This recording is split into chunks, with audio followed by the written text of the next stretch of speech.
Put some extra mozzarella on that motherfucker. Extra cheese is too loud.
mare se ne muore.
svima. Imamo malih tehničkih poteškoća, pošto je ovo prvi Google App koji su organizirali dečki i mi kao medijski partner. Ja ću biti na početku kratak. Hvala svima koji ste došli. Bilo je oko 60 prijava je bilo. To je super broj, znači da ima potencijala za ovakve start-upove, vidim puno poznatih, to mi je iznimno drago.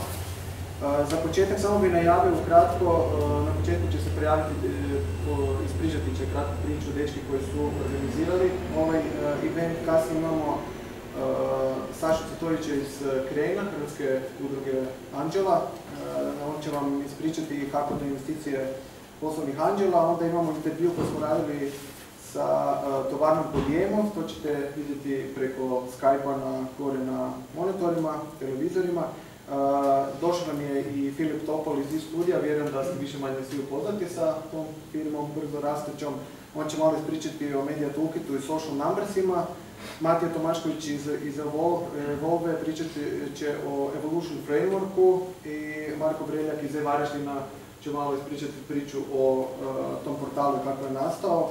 Na kraju vas pozivam na neformalno druženje dolje u snack baru, imate pa možete pitati prodavače ili možda neke kontakte skupite i tako dalje. Ja bih sam htio spomenuti da sve možete pratiti za buduće nekakve događaje putem live streama koji upravo ne radi, drugi ili treći put danas, tako da nemamo baš treće s tim, ali nadamo se da bomo drugi put to poboljšali, pa ja pozivam dečke iz Google-a koji su pokrenuli idejni začetnici da ukratko ispričaju tu priču.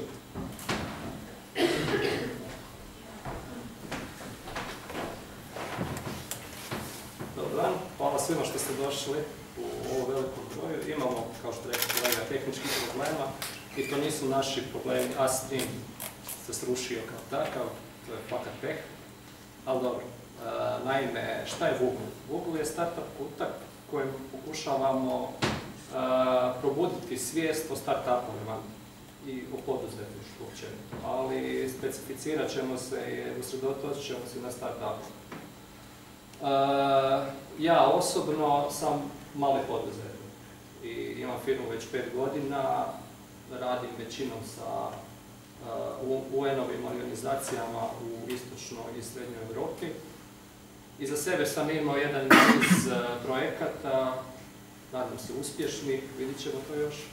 Ostvario sam investiciju kroz Proof of Concept program i ta investicija, odnosno taj projekt je sad još trenutno u fazi realizacije.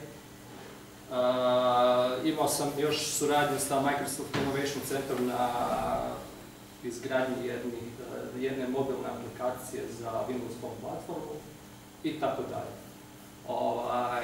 Ono što me nagnalo na osnivanje startup community-a Google je to što tijekom svog školovanja sam primijetio dosta studentskih projekata koji su propali. Propali su zbog toga što nisu imali dovoljno financiranja za realizaciju, odnosno za prebacivanje na tržište. A propali su isto na taj način zato što su studenti nisu više imali motiva za razvoj tih projekata jer stavili su na vagu nešto što će potencijalno možda uspjeti, a možda neće. I s druge strane su stavili neki svoj završetak fakulteta i svoju karijeru koja je puno sigurnija nego ovo prvo. I to je jedan od razloga zašto su projekti propali.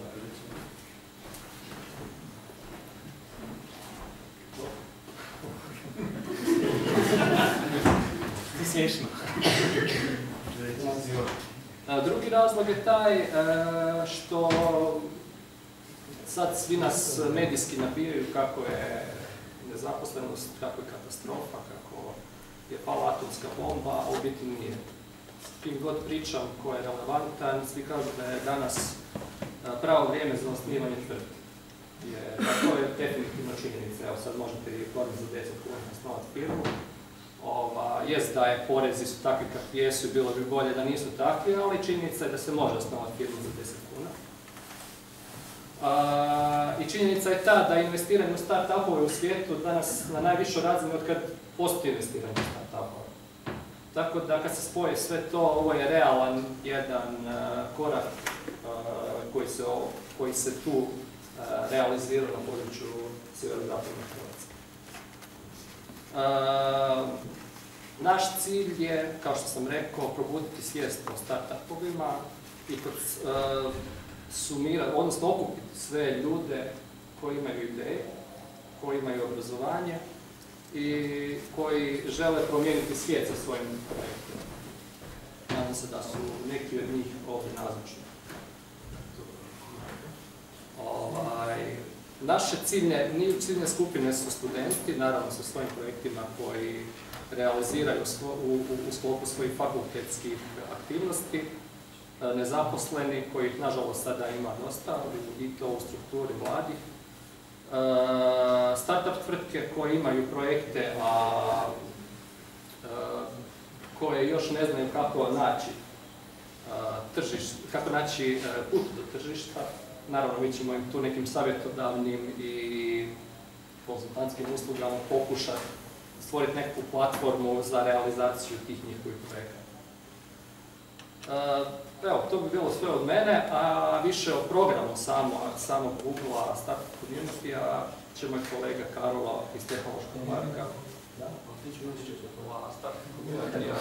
Će moj kolega. Da.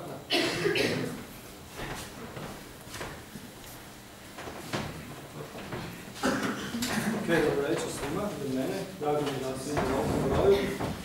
Inače, treba Marko biti na redu sve nekak van protokola. Ja sam pripremio tu neke slajdove, dečki oni ih ne koriste. A sponzori danas, treba ih spomenuti.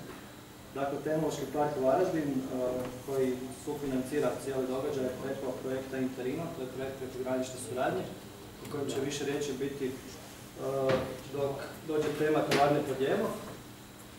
Colorama je volontirala sa promo materijala.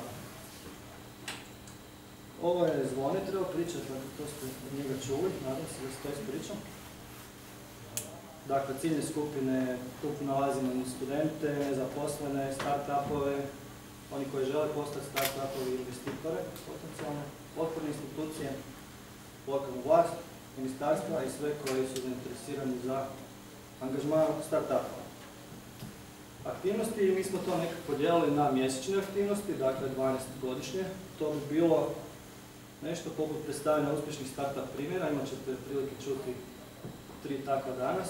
Motivacijske prezentacije ciljane na razvoj startupova, nadam se da će vas te prezentacije motivirati na to. Kako pokrenuti startup, to planiramo. Kako do tržišta, isto djelomično ćete čuti danas neke primjere i radionice su u planu. Lean startup pristup, to je jedan aktualan pristup startupovima.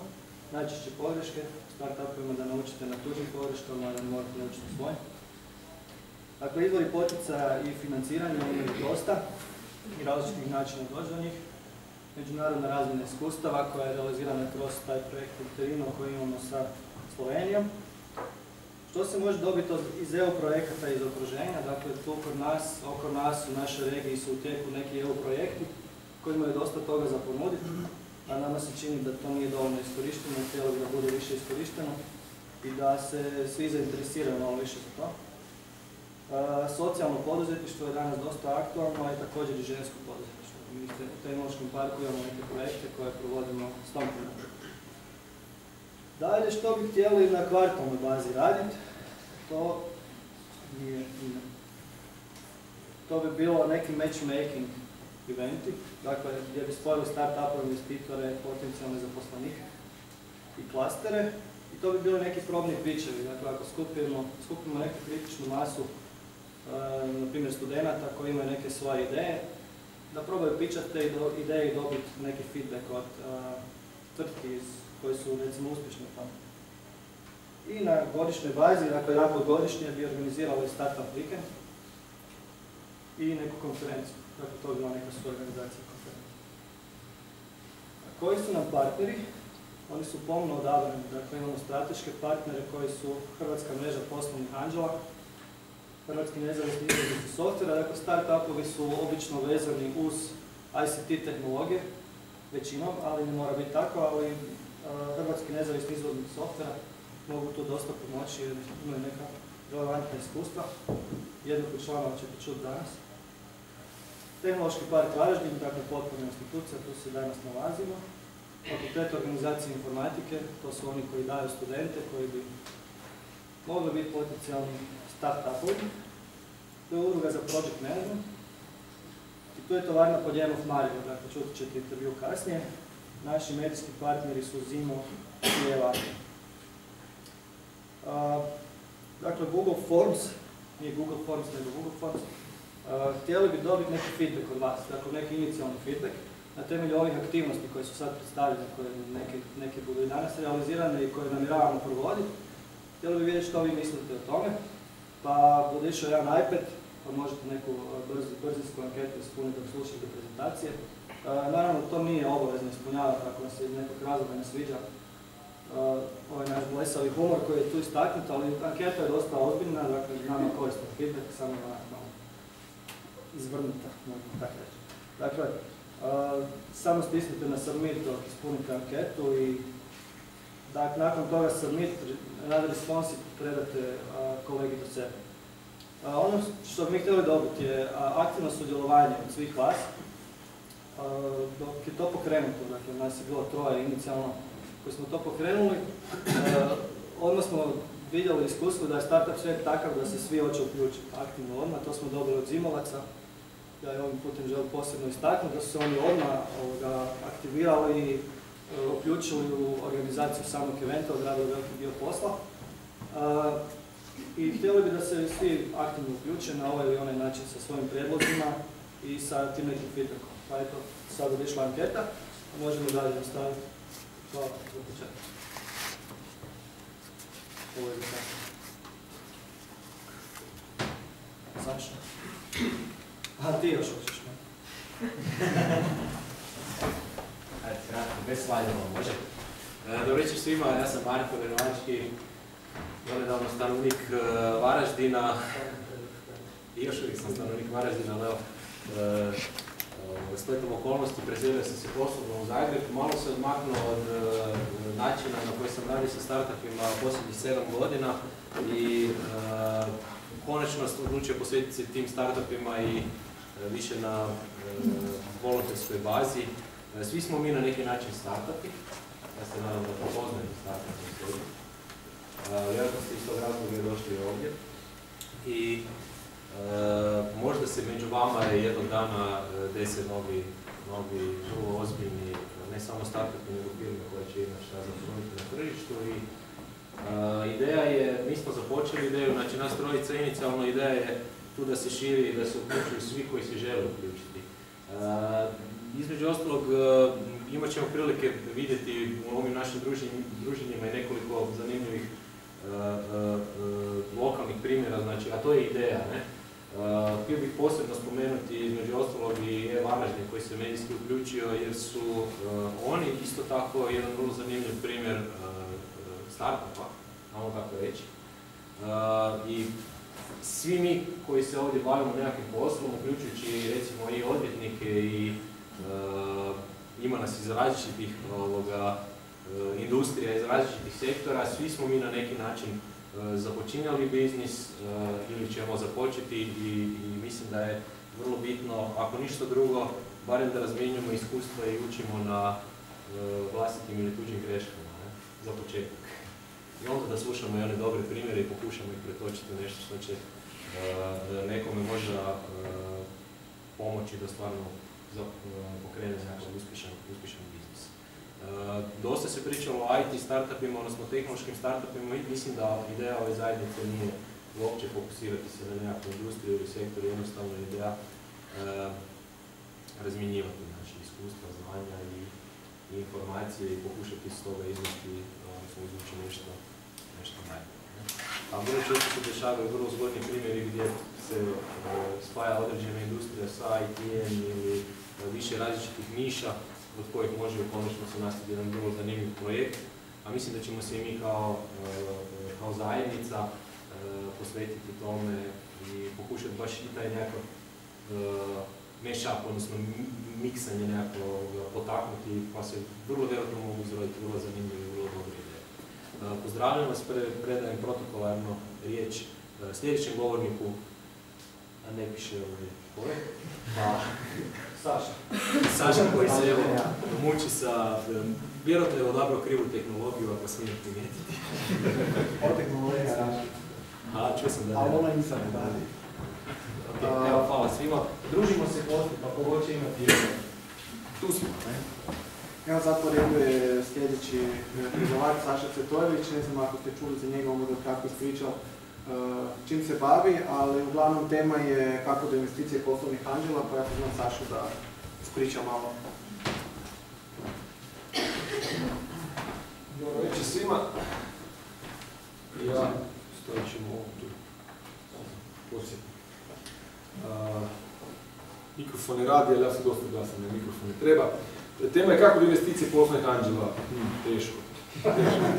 Vrlo teško. U Hrvatskoj jako teško. Zašto? Nema nas dosta, to je prva stvar. Problem je osnovne kulture.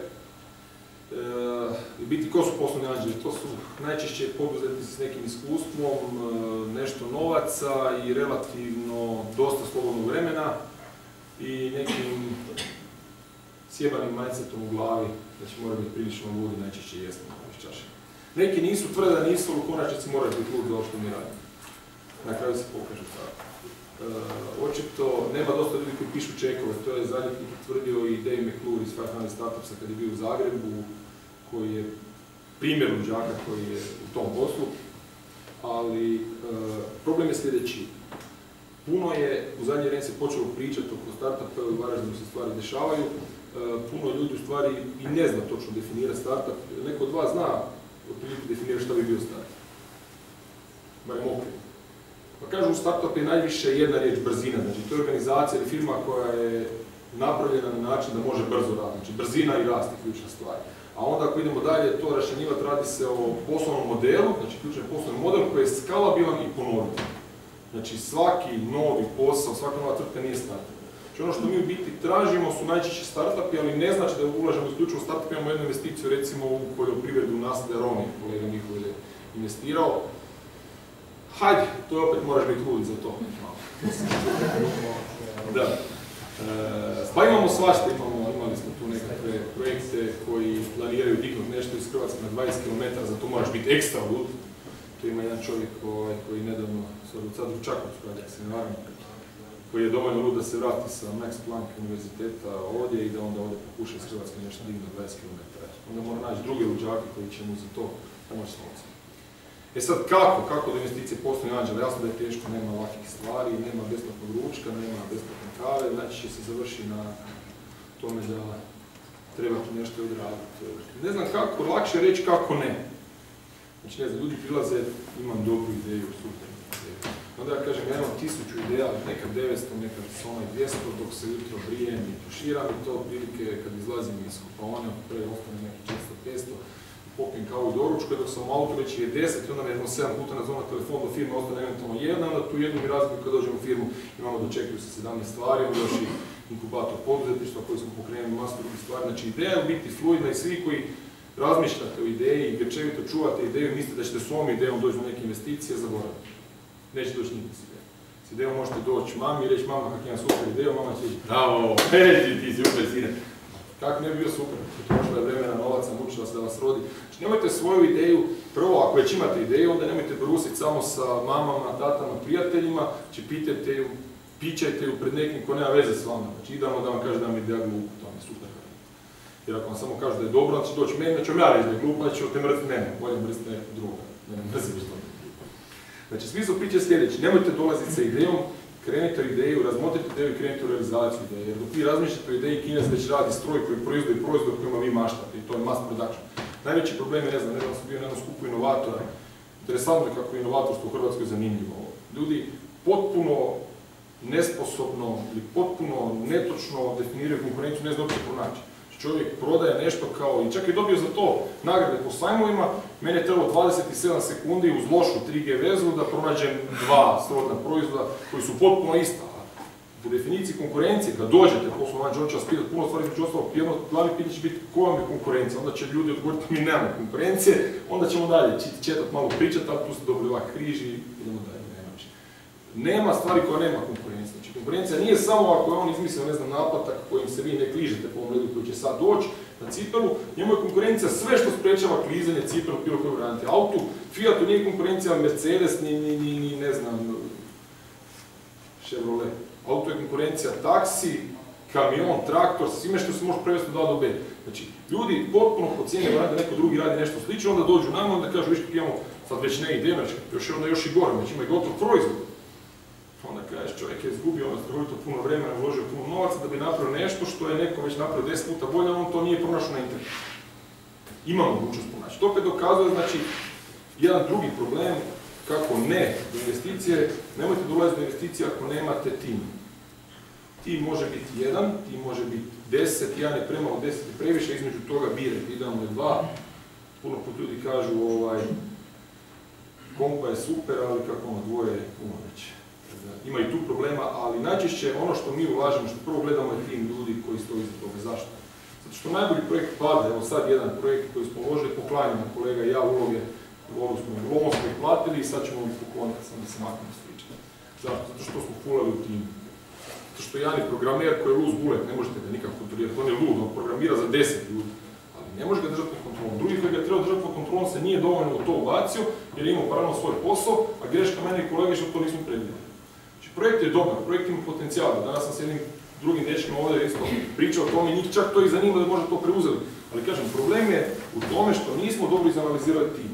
Znači, kad dolazite kod nekoga po investiciju, onda ja moram vidjeti u tom timu vašem, znači, idemo 2 ili 3 ljudi od kojih su pokrivena neka osnovna područja. Znači, mora biti pokriven, znači, razvoj. Idealno su mi ljudi dođu nas, imali su prezentaciju, dečki sad prezentiraju, PowerPoint, sva 4 su ekonomista, kolege moji.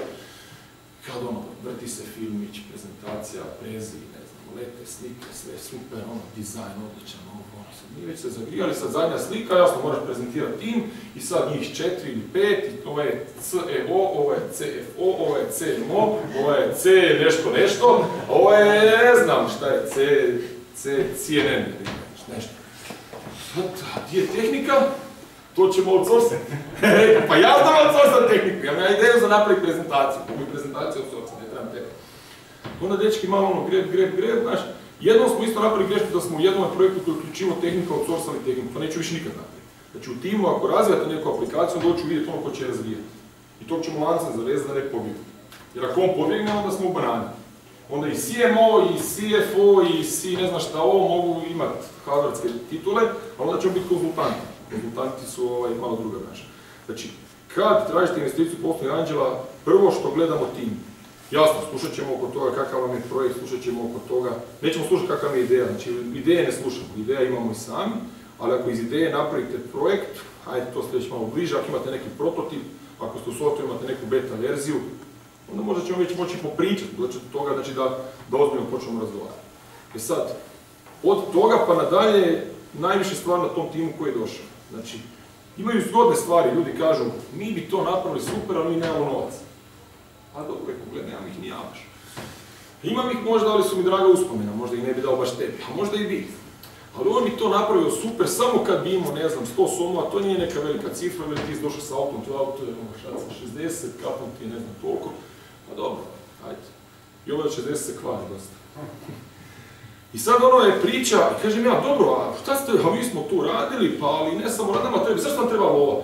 Čekaj, naš 4 plaće, svakom barem 5 do 7, to je hrvatski prosjek, nije to puno, 5 je prosjek po statistici, a ipak smo mi imamo visoku školu, znači nas 7 ili 4 iz tima, i trebamo još ovoga i onoga, i trebamo još ovoga, i ko šta ti vidiš u tom planu, ti ne znam, 100 somova, njima 80 somova za plaću, da je prvo pitanje ste vi došli zaposliti kod mene, ako ćete doći zaposliti kod mene, ja zapošljavam 50 ljudi, lako uzmi još dvojicu od vas 4 koji ste dobri, pa ćemo pričati drugi način, ste vi došli raditi posao koji ćemo raditi zajedno, ljudi uopće ne kuže jednu stvar, znači ulaganje, poslije nađu jedna debilan prijevod jednog engleskog termina koji u engleskoj ne zvuči ovak kako zvuči kod nas zbog razlike u kulturi. Znači kod nas ljudi te business angel u biti percipiraju kao nekoga na jednom ovakvom predavanju gdje je kolega bio, ispalo je da je baka jedna se digla i izašla na pola jer je shvatila da mi nismo došli u njenu propalu firmu uložiti novce i nju spasiti. Nismo. Ko ima propalu firmu, misli da bi treba lova, može još poslušati, ali to nije to. Znači mi smo oni koji hoćemo zajedno sa vama podignuti neki projekt na tome zaraditi. Koliko zaraditi? Više nego onaj Gecko, kak se zvao, iz Wall Streeta. Znači, gramziji smo, odvratno smo gramziji. Zašto smo gramziji? Ajmo to različno. Zato što od mojih, recimo, 10 projekata u prosjeku, 5 će propast potpuno. Znači sva ova kode tamo i sav trud sve otiće u vražju materi i još morat paziti da ne ostane dužan državi ili radnicima. Tako, ako imam preko 5% vlasništva, da ne mogu dalje otvarati nove firme, onda sam u banani, čak ću i to morat pokriti. Dakle, moram jako paziti šta raditi zbog da se i novi zakon. Znači, kod nas failure, to je isto jedna stvar koju trebate razmišljati, kultura uspjeha, neuspjeha. 15 minuta neću moći puno reći, ali dotaknut ćemo se. Druga stvar je, znači, iza toga, kad krenemo u neku investiciju, ja moram paziti, znači, od ovoga što će pola propast, dvije će eventualno nešto vratiti, vjerojatno neće vratiti koliko sam uložio, nešto će se od toga drljati kroz vrijeme, puno ću se mučiti. Jedna će vratiti što sam uložio, jedna ili dvije moraju biti onaj Skyrocket koji lete na mjesec, da bi pokrio ovih u biti 8 koji su neuspješni. Zato moram tražiti izlaz 5 do 10 puta ono što sam uložio. Inače nema smisla. Zašto sam da ulažem u startupe? Zato što su startupi dizajneri da mogu brzo rasti. Zašto? Zato što su startupi dizajneri tako da imaju biznis model. Vratit ću se malo kasnije na to. Zato što su startupi dizajnirani tako da imaju ponavljajući biznis model. Zato što su startupi dizajnirani da bi bili skalabilni. A neko kuži skalabilnost. Vjerojatno kuži. To su osnovne pitanje. Skalabilnost je znači stvar da ja mogu sa marginalnim prirastom troškova u firmi postići eksponencijalno veći prihod, ekonomski rečeno, to profesori na fakultetu tako kažu, da to kažemo zdravo seljačkim rječnikom, znači da mi sa malim dodanim nekim efortom, sa malim nekakvim dodatnim jednim zaposlenikom na tehničkoj podršci možemo podržavati 20.000 korisnika koji plaćaju licencu $10 mjesečno. To je skalabilnost. A ponavljajući modele da ga mogu prodati, ne znam, u Varaždinu na 27 tvrtki vrlo lako. Relativno malom gradu, znači da je na svijetu mora prodati u 100.000, 200.000, da sutra dan bude exit u neku firmu koja će to percipirati i platiti nekakvu premiju na to se skupa što radi. To je mogućnost. Legitimna mogućnost je napraviti iz tog startupa i neku uspješnu regionalnu tvrtku, ima zaposlenih 20 ljudi, napraviti možda Infobip za koju većina ljudi ne zna, ima 350 ljudi, sjede u Puli i ne znam, najjači su na Namibiji u mobile paymentu ili ne znam, nekakvi u Keniji. Imaju štand World Mobile Kongresu od 200 i nešto kvadrata na sajmu kojem je, ne znam, ulaznica 1000 i nešto eura, onda možeš misliti koliko košta kvadratni metar sajma. Ali u Hrvatskoj se o njima ne priča se o, ne znam, koji radiš neće to.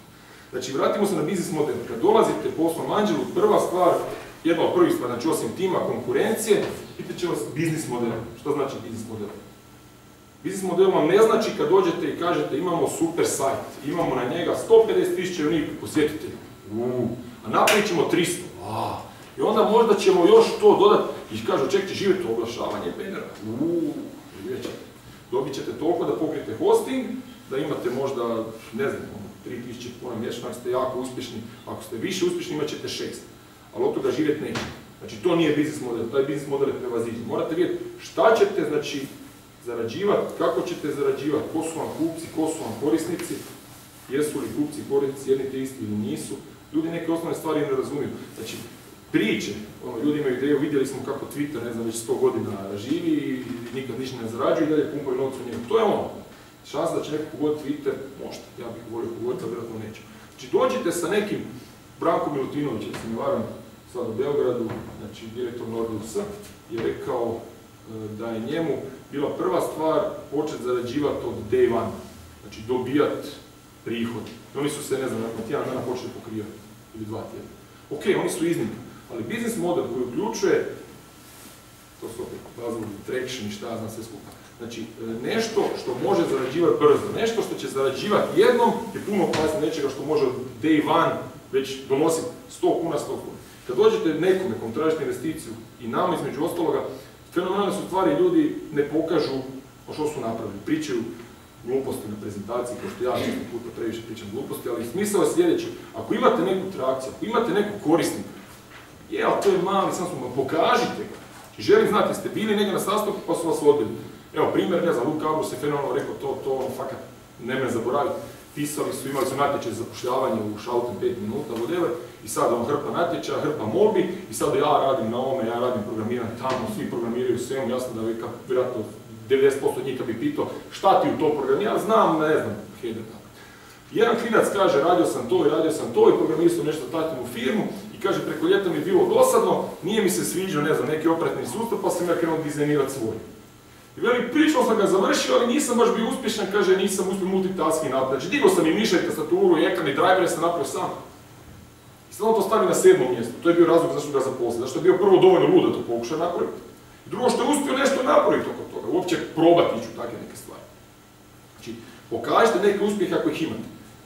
Primjerice, ne znam, Ivor Cipan koji radi Wall of Tweets, kad je radio prezentaciju za Geeks on the Plane, prva prezentacija kad smo vježbali bila katastrofa, nije uopće znalo se predstaviti, došli sa 42 slajda u prezentaciju od 5 minuta i nijednom riječju nije spomenuo, pokušavaju pričati o Sidekicker TV, u njegovom novom projektu. Ali, zašto će ljudi slušati Sidekicker TV koji je biti nekakav science fiction njima, zato što je neki klinac tamo došao i maše rukama? Neće. Nakon 36 sekundi će početi tweetati, uglavnom svi po mobitelu. I onda na kraju kad je okrenuo prezentaciju, ono što je dobio najveći pljesak i pošto su ga zapamtili, je stavio prokleti slajd da je Wall of Tweets bio na sučeljavanju Obame i Runija, tu i tu, da je bio na Davosu na svjetskom forumu. Nema veze što to nema veze sa Sidekickerom, ima veze zato što je to isti taj tim koji radi. Znači ako je taj tim mogao napraviti nešto doći tamo, onda postoje šansa da će nešto napraviti na ovome ovom. Znači ako ste nešto napravili prije, onda recite prije.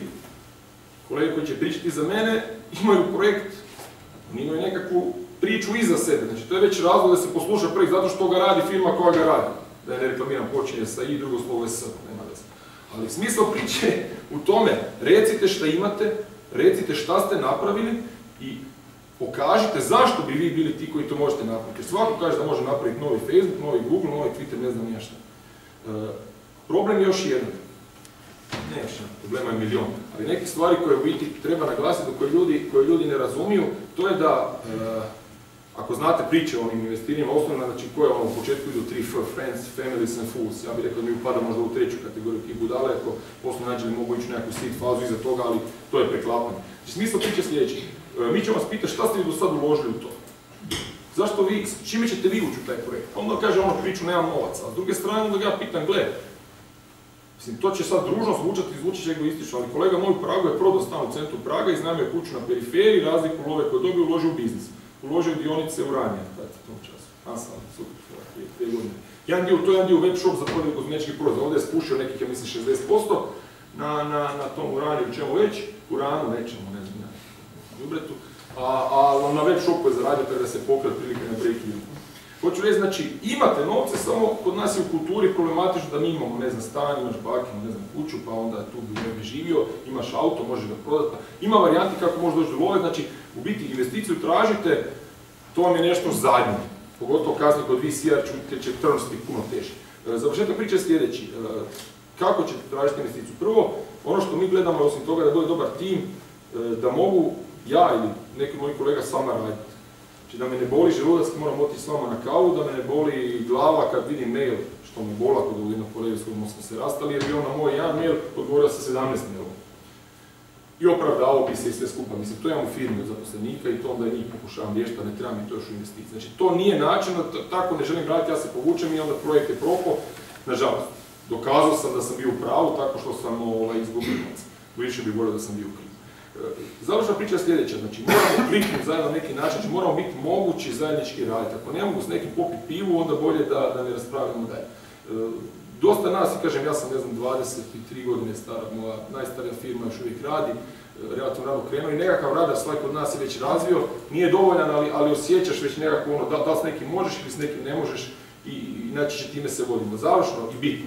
Kod nas je neformalni pristup, znači nema fiksnog term sheeta, najčešće. Kod VC-a, to su već dalje priče, imate strukturiranu varijantu šta daju, šta traži itd. Mi u biti nemamo definirano što dajemo, da tražimo stvari u biti dogovore da nam se nešto svidi ili ne.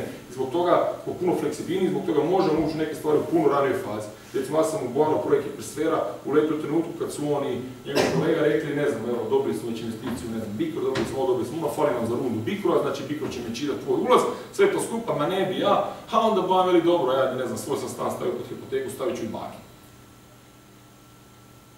Drugi je bio komitment zato što je tamo radilo u tom času 20 i nešto ljudi, od kojih je barem 10-ak otišlo s glavnih nekakvih sveučilišta svjetskih, da bi došli tamo raditi za puno manje novce nego što su radili tamo. Projekt je sad u fazi nekakvog mirovanja, drlja, mrlja, možda nešto bude, možda nešto ne bude, ali kažem, neće niko, najčešće skočiti ako vi ne idete projekt.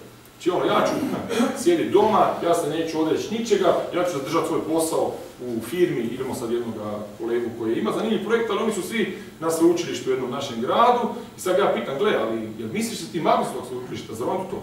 Gle, znaš, ovo je dobro, mogu isti neku godinu po Bolonji, pa tu neplaćeno, pa tamo. Čekaj, ti od mene očekuješ, ne znam, da bacim vrijednost između 50 i 100 tisuća eura u tvoj projekt. A ti ćeš i dalje zadržati posao na sveučilištu. Ako prođe, dobro, ako ne prođe, ostaćeš dalje na sveučilištu. Koji je tvoj komitment?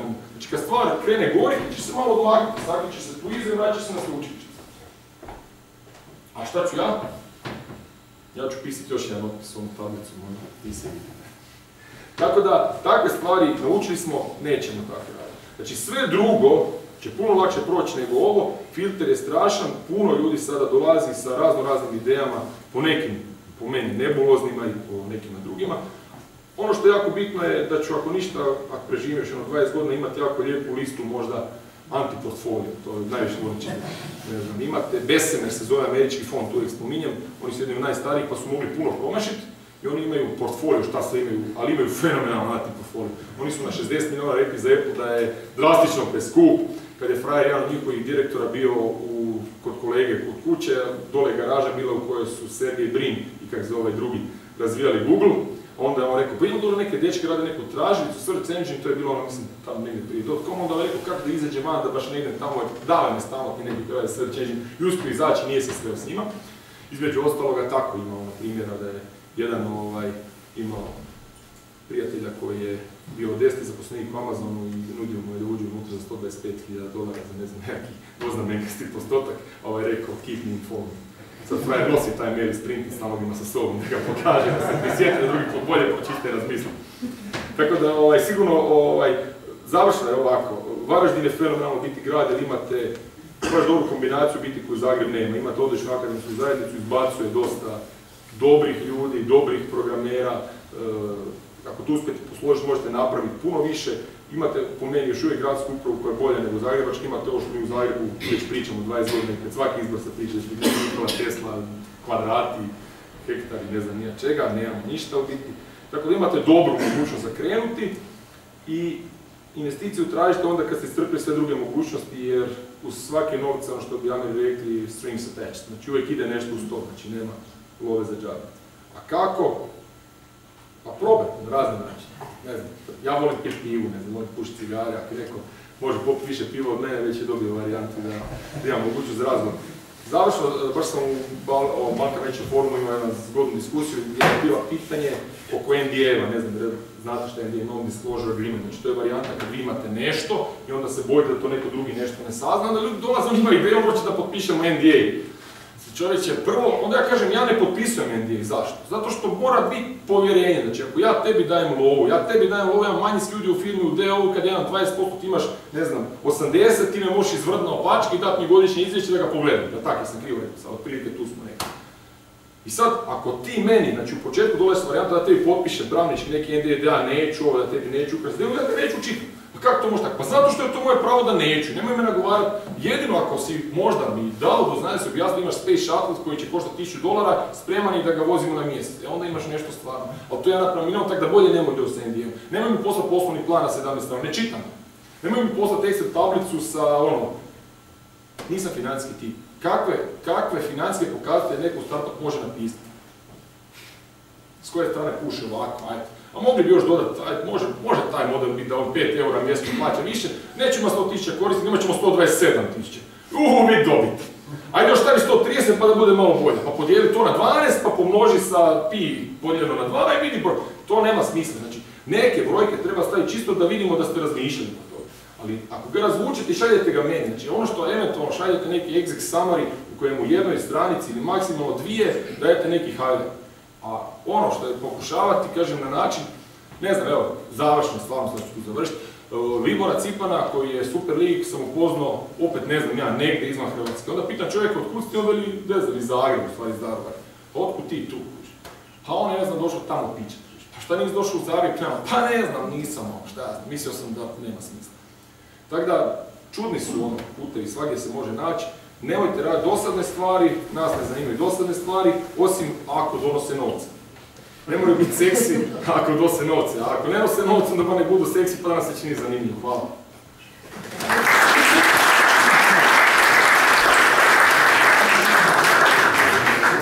Nisu predviđena pitanja. Po razgovoru, ja čitam. Ne znam koliko. Pa bude pitanje, možete poslije pitati, sad to malo na druženju, pa može sad, ajde, imamo pitanja kakva. Evo, tu sigurno ima dobro sam pitanja. Dobite majicu. Majica je small, tako da sam i mali. Nema pitanja, Ja, te dalje straha svijet. Grize. Dobro. Evo sad idemo dalje. Ja bih biti Karlo dogovorio intervju, ja sam pričao sa Jurejom, Jure iz tovarne Podjemov, program inače za start-upove u Sloveniji. Budu sad Karlo predlati, pa budete vidjeti cijelu priču, nekih 10-ak minuta traje. A ja budem probao sposobiti. Ne piše na hrvatskom ili slovo? Po. Hrvatski sa slovenskim napišem. Znam, sve je sebe.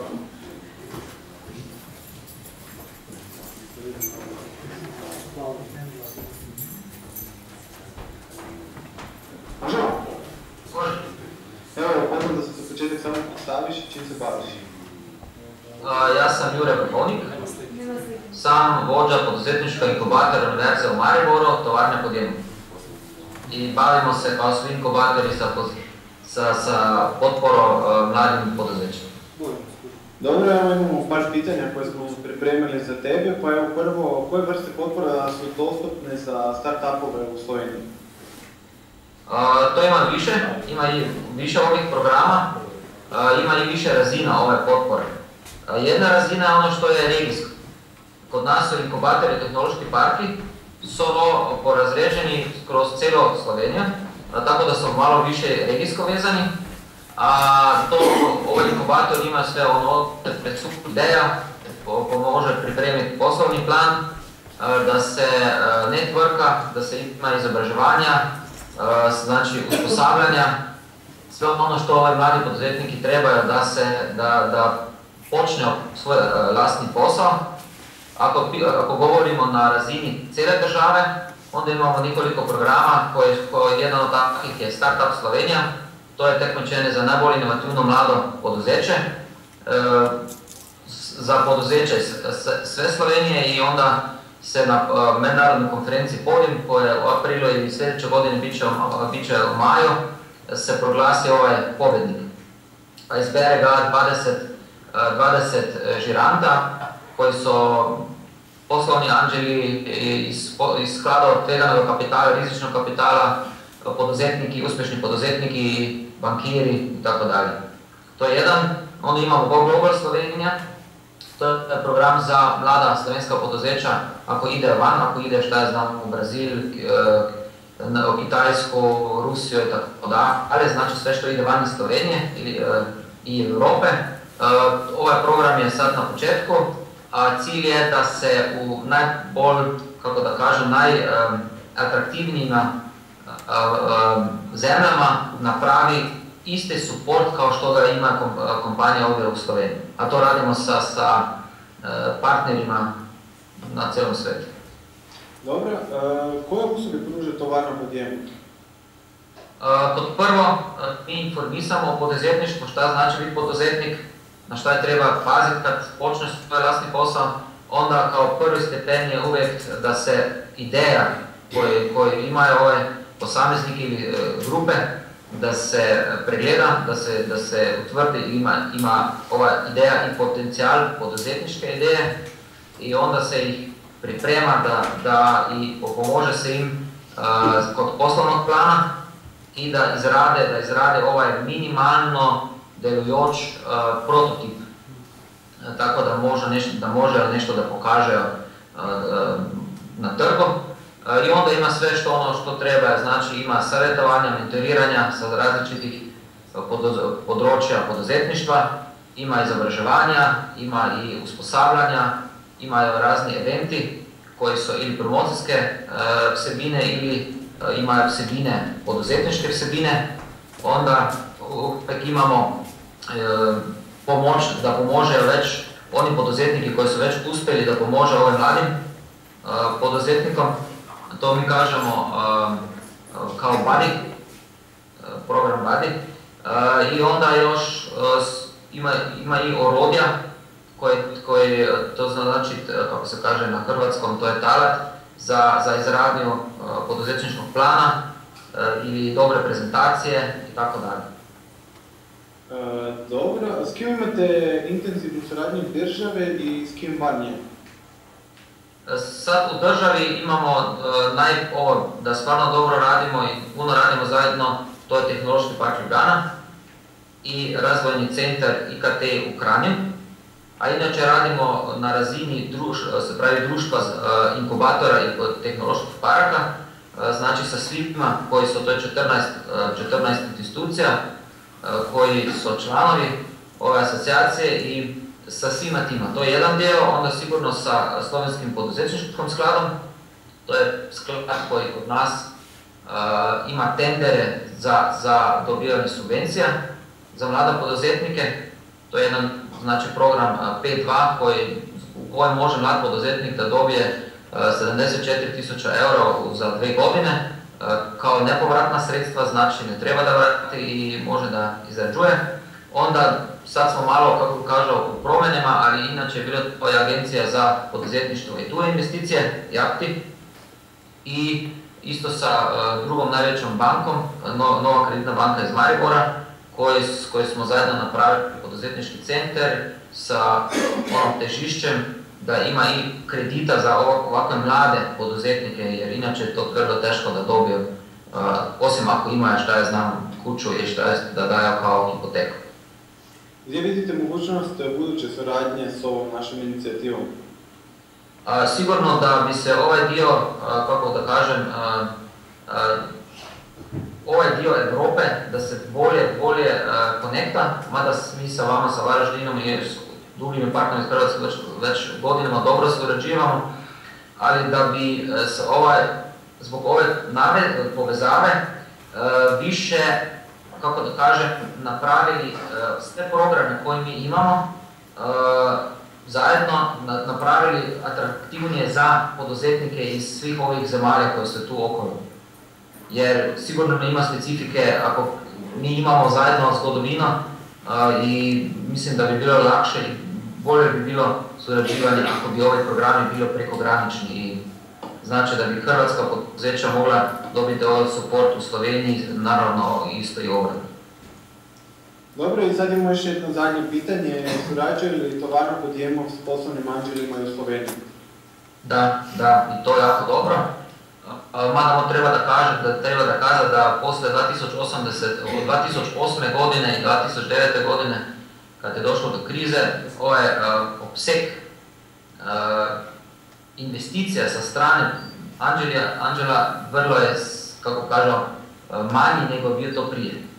Jer je puno ljudi koji su poslovni anđeli bili su i, kako da kažem, izgubili su mnogo novca u delnicama i ovakvim stvarima, ali svejedno imamo u posljednjih godina bilo je 2 investicije sa strane poslovnih anđela u našem inkubiranom poduzeću, tako da još uvijek se radi i mi se nadamo da će se raditi opet na onoj razini koja je bila od 2008. godine. Dobro, imaš poruku nekako za kraj? Ja, da smo u Tovarni Podjemov stvarno veseli da ovako surađivamo i ja se nadam da će ova inicijativa koju ste pokrenuli donijeti neke rezultate, tako da će i za vas i za nas, to znači za naša poduzeća i za vaša poduzeća, imati pozitivni impuls. To je bilo to. Ok, Jure, hvala ti i nadam se da se vidimo drugi puta na jednom od predavanja na našim događajima. Hvala ti vam, srećno.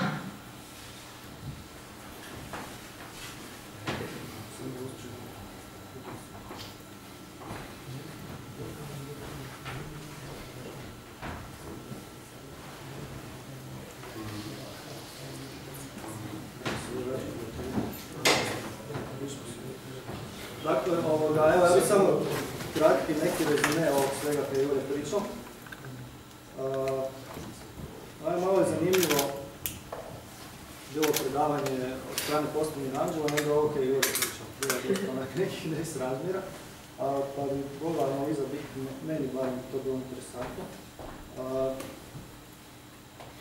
Dakle, čuli ste od strane Jureta da ima neka regionalna razina na kojoj funkcionira njihov support.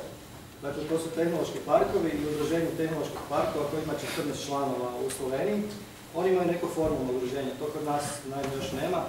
I ta neka struktura tehnoloških parkova je malo drukčije postavljena kod njih nego kod nas, oni su malo bolje mreženi nego kod smo mi, ali evo mi se iz Varaždina uvežavamo s njima. Onaj projekt Interino koji je spomenut na početku. U tom konzorciju se nalazi 4 tehnološka parka od strane Slovenije, s naše strane je samo jedan tehnološki park, dakle to smo mi, ostalo su neke razvojne agencije. Tako da tu funkcionira ta suradnja. Support koji oni daju na državnoj razini je taj Startup Slovenija, to je 10.000 eura nagrade. Od njega je preuzeta metodologija izrade poslovnih planova. Dakle, poslovni plan vam treba ako hoćete dobiti neko financiranje, na primjer banke, ako hoćete dobiti pa na kraju krajeva ovaj IPA SMIs koji je aktualan, gdje su rezultati došli, vi morate imati poslovni plan. Motivacija je prilično dobra, dakle možete dobiti do 200.000 eura bespovratnih sredstava, dakle isplati se pisati taj poslovni plan. Još vam u nekim situacijama on može zatrebati, a ako onda na kraju čuli ste, na kraju volite poslovnim mađanima, onda vam više ne treba, ali Bože moj... Meni ne treba, meni ne treba. Dobro, čuli smo feedback od dosta kolega da nije taj poslovni plan. Ali imate vrijedne outpute iz tog poslovnog plana koji možete sigurno iskoristiti, dakle nije da ne treba. Onda imate taj program Go Global Slovenija koji je spominjan, to je da pokušaju predstaviti start-upove na globalnoj razini. To je isto jedan od outputa tog našeg Interino projekta. Tovarna po dijelu, što oni rade? Dakle, rade te poslovne planove, spomenuti mentoring, edukaciju, evente, PR i buddy program. Možemo reći da to sve mi imamo slične programe u tehnološkom parku, ovaj buddy program je to je neki mini poslovni anđeo, zapravo koji imate nekog s iskustvom, koji vam može pomoći i onda dakle, surađuje s vama na tom programu i možete kasnije vrijedne stvari napraviti. Ono što je spomenuto da bi bilo dobro da su programi koji su u Sloveniji dostupni i start-upovima u Hrvatskoj u budućnosti. Dakle, postoji već jedan program, radi se o programu iTime, imate ga na stranici itime.si. Dakle, rok za prijavu je 15.12. Prijava je vrlo jednostavna, trebate se prijaviti, mislim na nekih 2 dana da ako imate, ovo već može biti čak i na bazi ideje. Ko se može prijaviti? Mogu se prijaviti ideje iz područja, dakle ovaj akronim taj, telekomunikacije, internet, media i entertainment. Zašto? Možete dobiti edukaciju, možete dobiti jedan mentoring u trajanju 3 mjeseca, onda ako kasnije prođete tu fazu još dodatno 3 mjeseca, to je neka vrsta akceleratora. I novčane nagrade namjerno su stavljene na kraju jer nisu primane, znači obična percepcija od strane start-upa da prvo treba novčanu nagradu, ali nije ta novčana nagrada, mislim da se radi od nekih 20.000 eura, nije ona primana, znači ovo prije što je navedeno, to vam je sigurno vrlo veća vrijednost, a i potencijal tržišta. Dakle, to je, mi imamo intenzivnu suradnju s tehnološkim parkovima u Sloveniji, na tome radimo. Ideja je da se taj projekt Interino pokuša promovirati kroz Google, zato je samim aktivnostima nije predviđena toliko jaka promocija, pa smo htjeli to i na ovaj način. I pozivam sve ovim putem da se prijave, pokušaju se prijaviti na taj iTime, a mi smo tu ako trebate neku pomoć. Sad možemo Saša nastaviti. Hvala. Pitanje još ne? Nema nikog pitanja. Danas sad je Filip Topović iz studija predstavio 2 aktualna projekta, Media Toolkit i Social Numbers. Dobro večer svima. Moje ime je Filip Topol.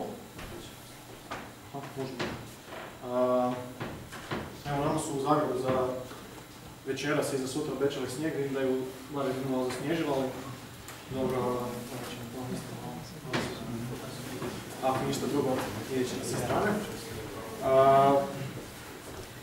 To je to. Kao prvo, puno hvala Saši, on je na početku rekao tu lijepu pretpostavku da većina nas, odnosno većina vas zna tko smo, što smo, koji je studio, ali evo ja bih za svaki slučaj to još jedan povjerio, pa bih samo molio sve koji su čuli za nas i za naše proizvode da dignu ruku ili da začepe uši. Dobro, zimo se čita. Ipak napravit ćemo jedan kratak uvod, čisto da vidite nekakvu filozofiju koja je iza naše ne tako tipične agencije, a kasnije vidjet ćete zapravo ne tako tipičnog jednog baš startupa. Sama agencija je pokrenuta 2009. Pokrenuli su ovi dečki koji su ispred Danijel i Tomislav u vrijeme kada zapravo Facebook nije baš bio shvaćen kao jedno mjesto gdje se može raditi promocija za brendove, kao jedno mjesto gdje se gubi vrijeme i nešto za mlade. Međutim, oni su na temelju jednog svog eksperimenta za jedan svoj studentski forum vidjeli da tu postoji određeni potencijal i zapravo vrlo brzo su se prešaltali iz nekih firmi u kojima su radili, iz nekih projekata u kojima su radili u e-studio i pokrenuli su to, znači pokrenuli su e-studio kao firmu i to je bilo prije 3 godine. E-studio se tada razvio baš u, kako kaže ovaj slajd, full service agenciju koja pruža promociju na društvenim mrežama, što znači sve od razrade strategije, od koncepta, kreative, dizajna, developmenta i sad u zadnje vrijeme sve više i više oglašavanja preko Facebook Adsa i preko Google Adsa. Negdje godinu dana, odnosno prije 2 godine, godinu dana u firmi, vrlo brzo se shvatilo da ono što agencije nude, to su bile usluge, znači za klijente, da to nije bilo dovoljno skalabilno. Problem je bio da, ono što je i Saša malo prije pričao, za svakog novog klijenta ili za svakih nekoliko novih klijenata morala doći nova osoba i tako svaki put. Znači nije se to moglo skalirati i polako su se počeli razvijati neki proizvodi koje ćemo isto sada ukratko spomenuti. Jedan možda od najpoznatijih od proizvoda koje polažemo nekako najviše nade, to je Media Toolkit. Samo ukratko, Media Toolkit zapravo pomaže novinarima, pomaže urednicima, znači njegov cilj su osobe koje rade u medijima, pomaže im pronaći što je trenutačno najpopularniji sadržaj.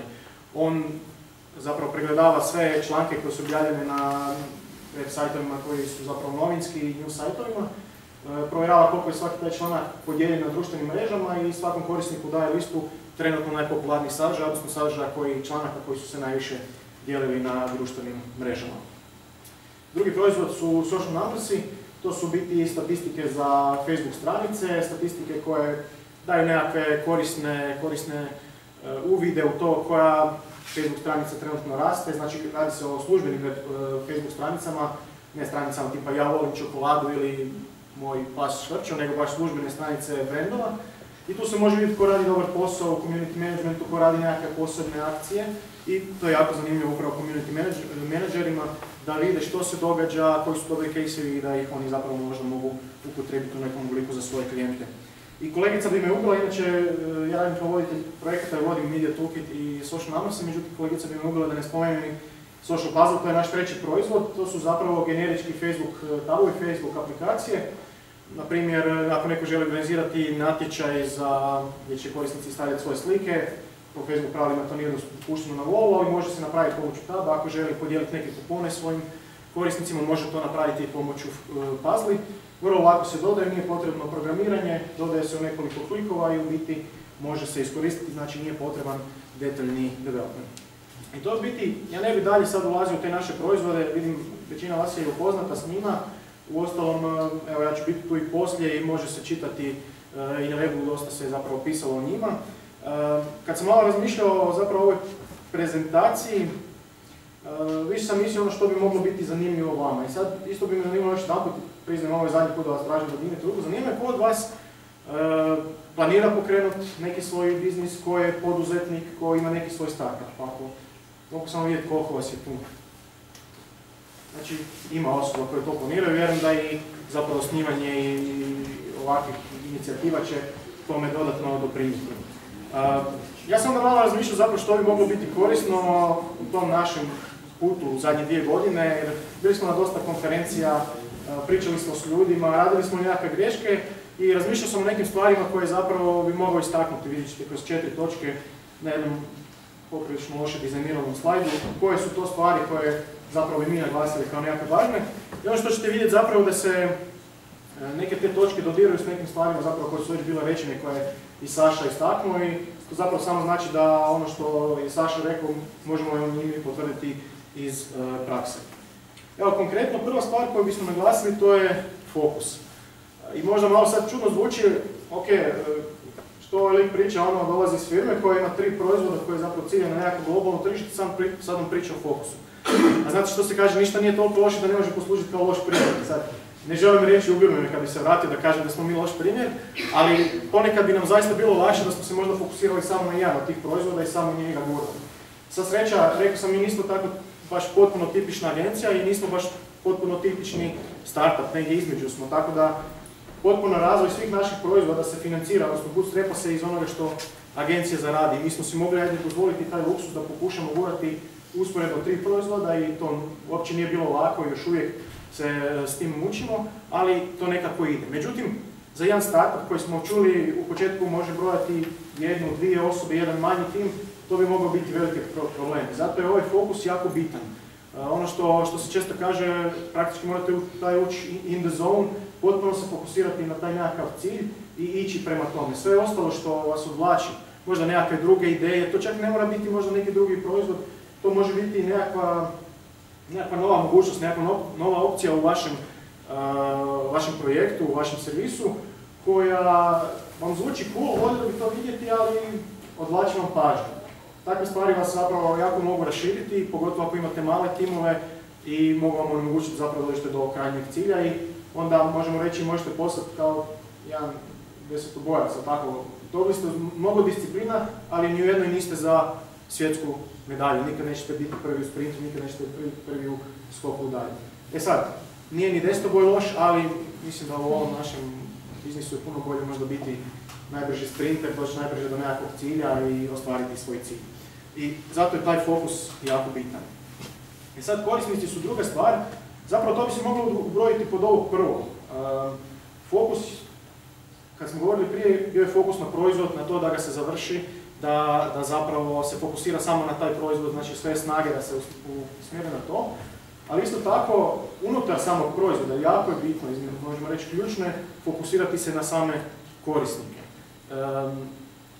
Dva put mislim da je danas već to bilo spomenuto, što prije izbaciti nešto, nekakvu verziju proizvoda, ono što se zove MVP, odnosno minimum viable product, imati nešto što se može pokazati, prikazati i na što možete dobiti nekakav feedback od vaših ciljanih korisnika.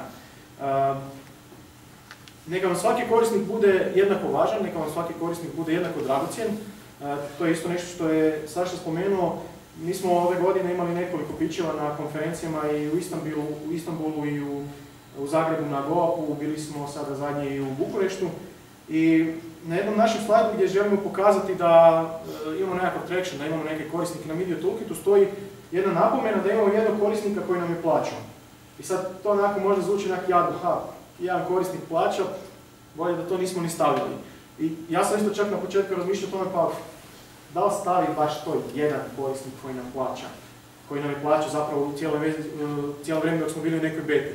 Ali ako taj korisnik, osim ako nije znači vaša baka ili tetka, ako je to neko znači ko nije u vašem društvenom krugu i ako je on spreman platiti za to, to je već nekakav dokaz da vaša ideja ima smisla i zapravo uvijek se kreće s prvim korisnikom, tako, zato svaki korisnik neka vam bude važan i sa svakim se ponosite, ali što je najbitnije, ne samo da se ponosite, nego zapravo reagirajte na njihove želje, ono što oni kažu i prema tome se oblikujte, prema tome usmjeravajte zapravo svoj proizvod i svoj fokus. Treća stvar su mjerenja. Jedno od mjerenja, vidite ovo se nekako nastavlja, jedno mjerenje je to što će vam reći korisnici, ali zapravo iznimno bitno je da razvijete neki svoj skup mjerila po kojima ćete reći da naš proizvod je sad dobar ili nije dobar. Google Analytics ako se radi o nekakvim posjetama ili neke vaše interne statistike, ako na primjer imate nekakav algoritam koji nešto izračunava, tada nemojte samo reći ok, evo taj algoritam je to izračunao i ovo su rezultati. Vi isto tako morate imati jedan algoritam koji će vama izračunati koliko su ti rezultati dobri. Korisnik to neće znati, ali vama će to biti iznimno bitno da znate da rezultati su dobri, taj algoritam je dobar, na njemu ne moramo sada toliko možda raditi, možemo se osredotočiti na nešto drugo, ili rezultati zapravo ništa ne vrijede. Prije ili kasnije neki korisnik će reći kakvi su vam to rezultati. Znači, morate imati nekakvu provjeru koja će biti za vas osobno. Na jednoj konferenciji u Istanbulu bio jedan tim koji je radio jedan software koji radi autotagiranje, radi nešto sa obradom slika i jako mi je bilo zanimljivo to je ona, ajmo reći, malo naprednija tehnologija i oni rade isto to. Imaju zapravo, osim što rade tagiranje, imaju jedan cijeli dio koji samo oni vide koji zapravo ocjenjuju koliko je to tagiranje dobro. Znači ako neko pomakne tag, ako neko radi s tim tagom, znači očito njihov sustav nije bio dovoljno dobar. Kako ga zapravo promijeniti, odnosno na neki način napraviti komunikaciju da sljedeći put korisnik ne mora misliti da sam možda potvrdi svoju akciju. Znači, to su nekakva mjerenja, ali jako su ovisno o vašem proizvodu zapravo, šta on daje kao konačan rezultat, ali na temelju toga definirajte neki svoj skup mjerila koji će vama reći da to je dobro ili nije dobro i onda da možete u skladu s time mijenjati svoj fokus. I zadnja stvar su ti razgovori s ljudima. I to je danas bilo naglašeno. Znači, često puta možda se razmišlja moja ideja je tako dobra, ali šta ako neko čuje i onda mi ukrade? Ali realno čuli ste da ideja ima milion, svako od vas možda ima puno ideja, ljudi u svijetu imaju puno ideja. Ono što će neku ideju označiti uspješnom je zapravo izvedba te ideje. Znači, tim koji stoji iza i to da li će ta ideja biti izvedena u kratkom roku i na jedan kvalitetan način. Zato nemojte se bojati razgovarati s ljudima o vašoj ideji. Dobiti kvalitetan feedback, dobiti koji put i negativan feedback. I to je dobar feedback, jer znate da ne morate trošiti svoje vrijeme, ne morate trošiti svoje resurse na nešto što na koncu vam možda neće biti dobro. Razgovarajte sa svima. Kada smo kretali sa Media Toolkitom, sasvim slučajno porazgovarali smo s jednim mojim prijateljem iz srednje škole koji je u to vrijeme radio u Biknu i iz tog razgovora dvije su nam se odlične stvari dogodile. Kao prvo, on je već tada znao i poznao je Damira Sabola koji je član Hrvatske udruge poslovnih anđela i spojio nas je sa Damirom koji nam je zapravo u tom trenutku na početku pružio zaista jedan kvalitetan feedback, postavio nam je neka pitanja koja su i nas natjerala da sami preispitamo svoje ideje, da vidimo ono što smo mislili, da li je to zaista tako ili nije, kako da još to razmislimo, kako da to bolje formuliramo kad ćemo pred drugima pičati.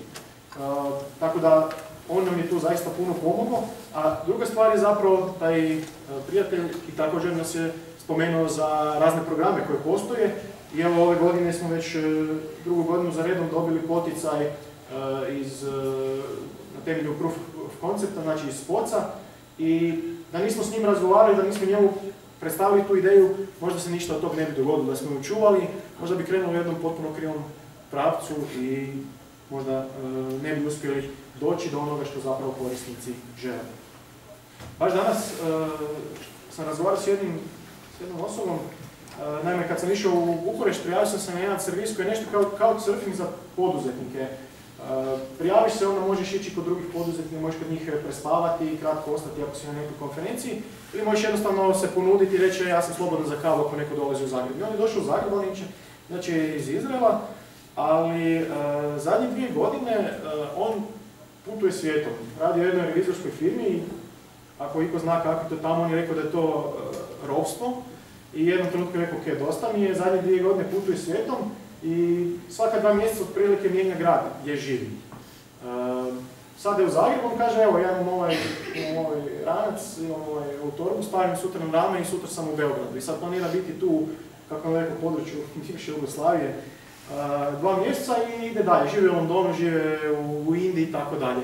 I ovak razgovarajući s njim nemam puno nekakvih dodirnih točaka, ali on je rekao jednu genijalnu ideju za kako možemo napraviti jedan zanimljiv štos marketinga za Media Toolkit. Ja vam neću to sad reći da mi ne pokradete, ali hoću reći zapravo čovjek koji nema nikakvu dodirnu točku s nama. Došao je tu i rekao, evo možeš odvojiti sat vremena, može, ajde, zašto ne, popričat ćemo, čisto da vidimo šta drugi rade i rekao nešto stvarno što će nam biti korisno, što ćemo i mi iskoristiti. Zato razgovarajte, ali opet, kad razgovarate, filtrirajte sve. Mi smo bili opet na nekim konferencijama, na nekima to funkcionira na način da pičaš pa onda imaš mentoring, znači ljudi razgovaraju s tobom, ljudi koji su VC-evi, u nekim fondovima razgovarali smo sa Carlosom iz Seed Campa i tako dalje. I nekakav zaključak na temelju svega toga je sve dobro saslušati, ali na kraju vi morate to filtrirati i morate odabrati neki svoj put. Znači, jednostavno, kad slušate to, širi vam se krug, ali opet vi ste zaslužni za taj projekt i vi odaberete svoj put koji naravno možete na temelju tog feedbacka. I kad kažem da sve filtrirate, to uključuje zapravo i ovu prezentaciju, isto nemojte uzeti dano za gotovo, filtrirajte ovo što ste danas čuli, ali nadam se da će vam nešto od toga biti korisno. Znači, na ovim kockicama nas možete pronaći.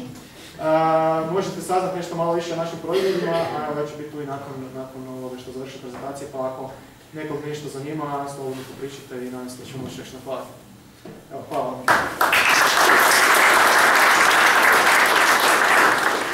Pitanja? Pitanja nema nikog.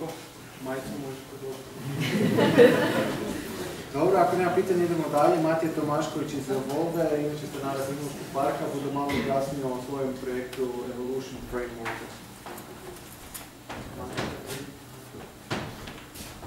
Čekaj, da još televizor sve. Nije sve, još su dva živa.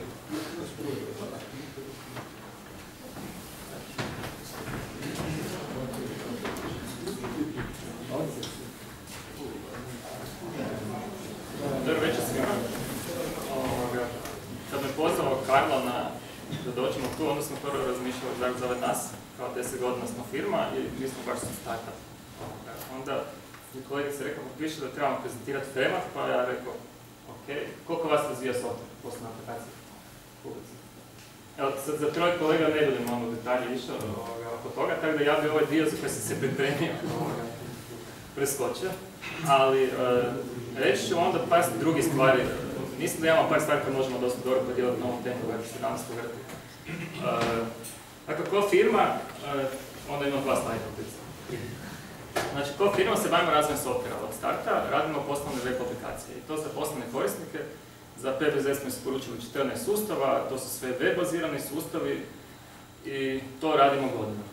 Na temu startupa radili smo za puno startupa, malih startupa. Ako idemo gledati iz našeg iskustva, imamo vlastite startup projekte, o tome kasnije, pa je najčešće greške. Danas je kolega iz udruge Kreni rekao jako dobre. Ja bih rekao sam iz našeg puta smo često bili izvođači za startup makere. Znači, prva česta greška, nije bila spomenuta danas, je koliko su ljudi predvidjeli love za marketing i prodaju. Dakle, nama dolazi često ekipa koja ima savršenu ideju kako da osvojili svijet, kako da prodali nešto na 300 milijuna Amerikanaca ili na 5 milijardi ljudi. I onda ispada da računaju da budu ljudi jednim drugima došaptali o njihovom projektu i to je greška od broja 1. Ne znam, napravimo sad anketu, recimo koliko od vas je čulo da se jučer otvara Tehnomarkt u Varaždinu. Sad nek spuste ruku oni koji su čuli prvo od prijatelja, a ne iz medija. Kad bi ostali u zraku, oni koji su čuli od prijatelja i koji od vas je rekao na 10 idućih prijatelja da se otvorili. Čak da vam je super, tu ste svi startup i tehnika, dakle kad gledate, ljudi nemaju svoje poslanstvo da drugima šire vašu dobru ideju i kako bi drugi kod vas potrošili svoje novce. Znači to je prva generalna greška koju su gotovo svi startupi radili. Budući da smo informatičari, ima još jedna greška koju nam svi startupi su radili, znači nama šefovi, budući da smo bili izvođači, a to je da startamo portal, fantastično izgleda i napravi prvi krug marketinga, objavu na televiziji, to je top. I onda skoči špica posjete i drugi dan napravi. I onda mislim, još nam fali 3 gumba, 6 opcija, nismo dovoljno napunili, nešto napravili i onda kreću u složenost priče. I onda naprave iz osnovne koncepte projekta, naprave poslovni software za banku. I onda se čude zašto široka populacija 300 milijuna ljudi ne koristi, jer eto, recimo Twitter ima 160 znakova još uvijek za boksna i sad pitam zašto nije povisio na 2000 ili nije napravio 10 boksana. Tako da to mislim da su dvije jako česte greške koje startupi rade. Gdje smo mi ko Hrvatska u toj zemlji startupa, mi smo bili prije mjesec dana, evo ovo je slajd koji je relevantno. Bili smo u San Francisco. Išli smo vidjeti gdje smo mi sa našom idejom, ne idejom nego proizvodom, gdje smo mi u odnosu na svjetsku konkurenciju. Napravili smo tehnologiju baziranu na javi, gledali smo ko od naših java konkurenata ima nešto slično i otišli direktno u San Francisco. I sad bilo je riječ o tome koliko su ljudi poduzetni, spremni uložiti u ideju. San Francisco, ja mislim da ima valjda najveću koncentraciju, to područje ima najveću koncentraciju startupa po kilometru, ima možda u Indiji ili negdje više. Ja mislim da baš je ne. Ali prva stvar koju smo mi vidjeli prvu večer kad smo došli tamo je da ima u samom centru u cijeloj Kaliforniji najviše beskućnika po kvadratnom kilometru. Tako da ne vjerujem da su baš svi imali informatičke firme i propali, ali smo prvu večer sreli našeg kolegu iz Hrvatske koji je ovdje imao fantastično uspješan projekt, osvojio je Vid Innovation nagradu kad smo mi dobili isto Vid Innovation nagradu, Vid Innovation Star nagradu. Ko zna za Knopcu projekt?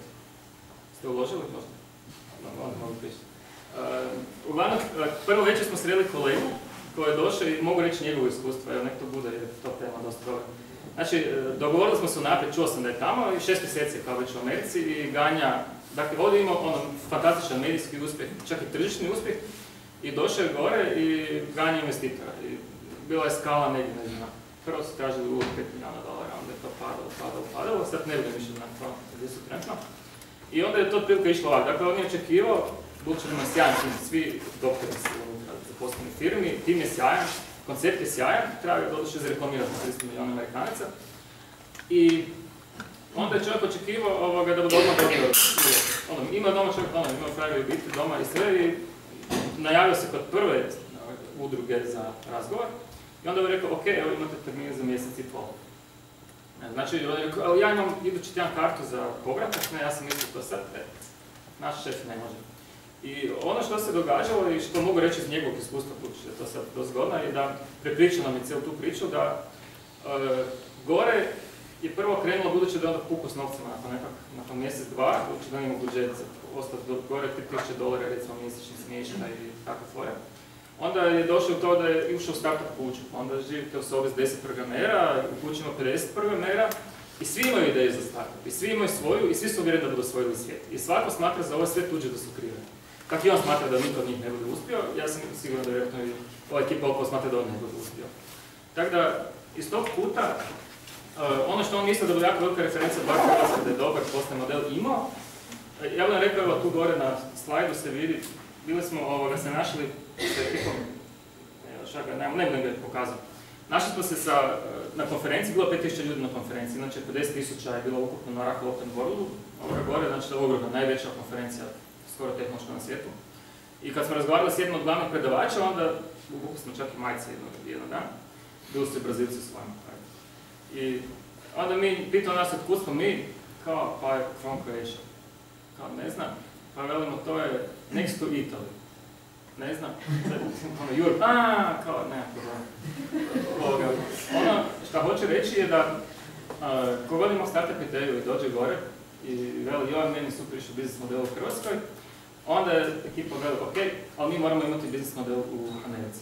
I ako biznis model ne ide, onda ne ide. Sad, odlučio da sam tu ipak nova marketinga, onda da vidite našu biznis ideju. Znači, mi smo imali jednu nišu na tržištu koju smo ciljali i još uvijek ciljamo. U projekt smo ulagali do sad 9 godina vlastitog rada, paralelno uz rad za klijente. I to je jedan dosta težak put. Nismo bili spremni da pod hipoteku kuće, stanove i slično. Nismo išli na to da prodamo firmu, ove godine smo imali priliku čak i za to. Ali recimo, ajde, ako ima ovaj razlog da nas kupi, onda imamo mi razloga da nastavimo. I dobili smo Vid Innovation nagradu, dobili smo na Bikru sufinanciranje projekta, dobili smo ove godine na poduzetničkom impulsu sufinanciranje jednog dijela projekta, dobili smo čak ove godine na 3 natječaja smo se javili i dobili smo na sva 3. Tako da, bilo je dosta ekipe i ne znamo nikoga tamo. Dakle, u Hamagu ne znamo nikoga. Bilo je dosta ekipa koja tvrde da to sve ide nekako bez i ne znam. Mi napisali i dobro, tako da, evo, sva 3.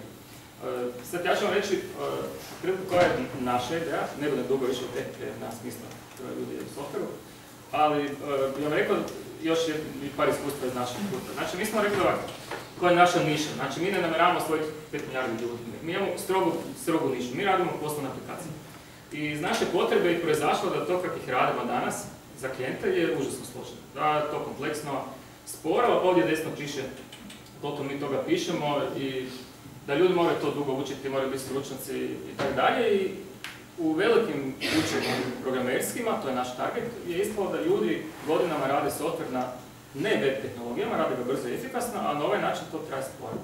I na tržištu i u San Francisco smo se uvjerili da stvarno ima niša koja je relativno nepokrivena, da imamo dosta veliku šansu. I mi smo zaključili, ovo su poslovni ciljevi, puno ukratko. Dakle, nama je bila ideja da napravimo od starta sebi olakšamo razvoj i napravili smo našu tehnologiju da to radimo brzo i efikasno, puno brže nego to konkurenti rade. Zato smo se povećali s 2 na danas 9 ljudi, ali i bude danas i više. I ono što se dogodilo je da smo uspjeli napraviti taj cijeli set tehnologije s kojima mi danas brzo radimo aplikacije koje smo prodali odmah i na tržištu. Imamo već jednog klijenta, pa drugog klijenta, pa se sad to širi i svi bili su jako happy koji su u tom fahu.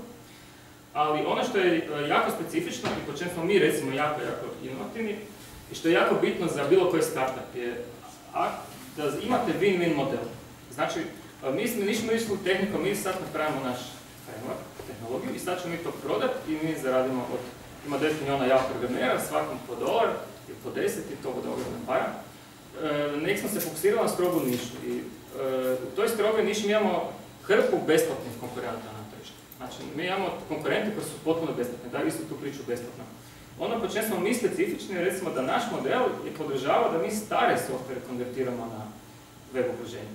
I tu smo recimo našli svoju nišu i tu smo dosta unik po tome, jer cijeli recimo tehnologija je otišla u jednom drugom smjeru, u smjeru kompleksnog razvoja sa svim tim tehnologijama, a mi smo otišli u jednom smjeru jednostavnosti koja jako paše ekipi koja ima ogromne aplikacije. Sad da opišemo recimo naš biznis model, dakle kod nas je situacija ta da imate tim koji je 10 godina sa 10 ljudi gradi software, recimo uložili su 100 čovjek godina i sad su danas radi toga jer je desktop software proglašen da je to legacy i još njihova tehnologija se recimo gasi, sad su ljudi u problemu.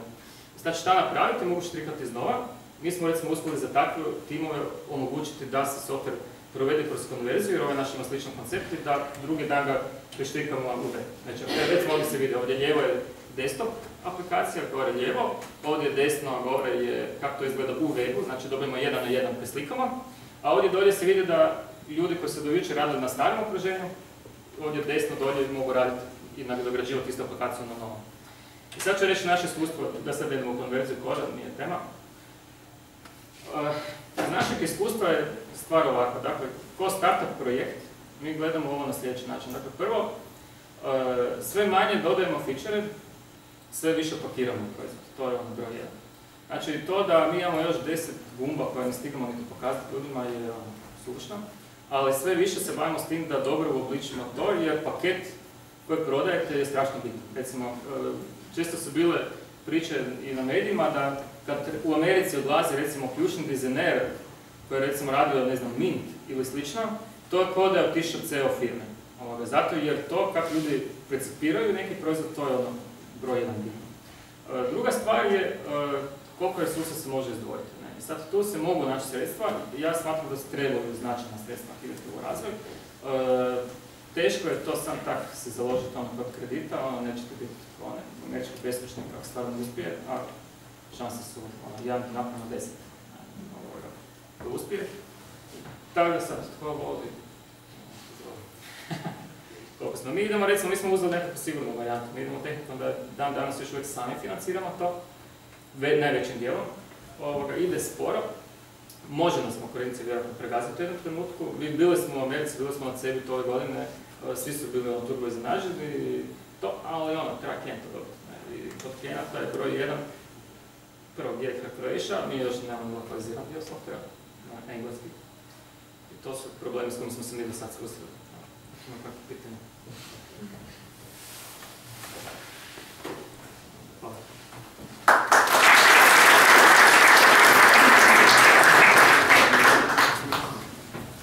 Eto je zadnji predavač, gospod Beljak, da bi pričao priču o Varaždinu, vjerujem da svi znate o čemu se radi, a Marko u to malo zapoštiva. Ja sam mislio kao da smo frendovi. Možda sam me stavio nakon takvih govornika pričati, a onda još ispred pauze, kad već pauza treba početi po 8. Ali dobro, ti skakam te. Možeš? Ja sam tu ne počinjati.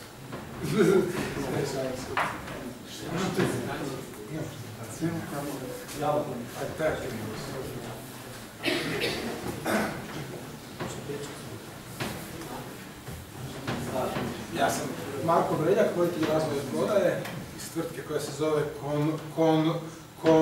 Conceptus Publica i koja ima 2 brenda.